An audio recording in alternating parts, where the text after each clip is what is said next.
Every few years, the world reminds us of our place, said Zomato founder Deepinder Goyal. Well, this time that reminder comes with a 50% import duty and a straight face. Because Donald Trump just slapped Indian exports with one of the steepest tariffs in the world. Why? Because we bought oil from Russia. Apparently, that's a crime now. So let's go ahead and clarify on the bullying, the backlash, and the billion-dollar question. Will India bend or build? This is Front Page by AIM TV. Trump didn't just revive his old tariff playbook. He actually doubled down from 25% to 50% tariffs on Indian goods, effective the 27th of August. And let's be honest, this isn't just about trade. This is about power, oil, pressure, ego, and perhaps headlines in an election year. His reasoning: India is funding Russia's war by buying cheap crude. Right, except so is China, so is the EU,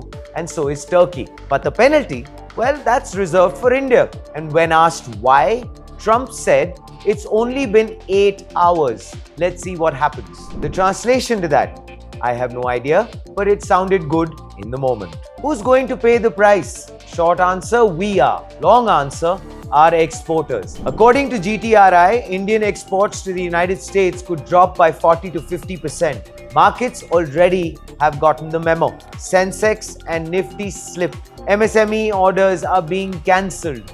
Margins are razor thin. The relief, unfortunately, nowhere in sight. India's Ministry of External Affairs summed it up perfectly. Unfair, unjustified, and unreasonable, which coincidentally could also be the title of Trump's autobiography. Let's talk double standards for a second. EU-Russia goods trade in 2024, 67.5 billion euros. The US still importing uranium and palladium from Russia. India, well, started buying Russian oil only after Europe redirected Middle Eastern oil to itself. So again, why single us out? Well, for that, Trump said it himself. We have made progress with Russia. Maybe the 50% tariff on India had something to do with it. So basically, it's not trade, it's leverage. It's extortion with paperwork.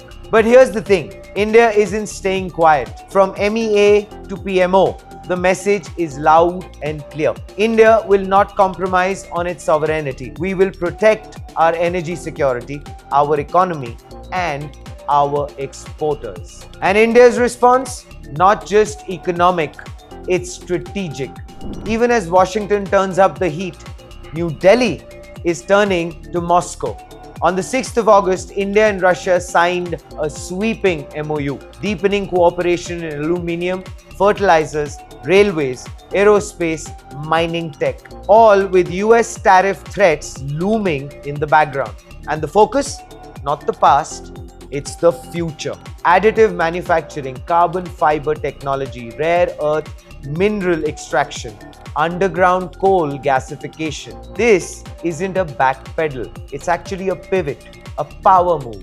And all roads are leading to one headline: Putin is visiting India at the end of August. His first trip since 2021, right in the time for the annual India-Russia bilateral summit. You call that a coincidence?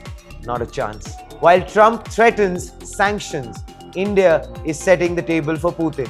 So what do the experts say? Fast-track FTAs, UK, EU, Australia, revive interest equalization schemes, cut compliance costs for MSMEs, expand ROD-TEP, ROS-CTL, and most importantly, diversify export markets. Because as former diplomat Anil Trigunayat puts it, national interest is more important.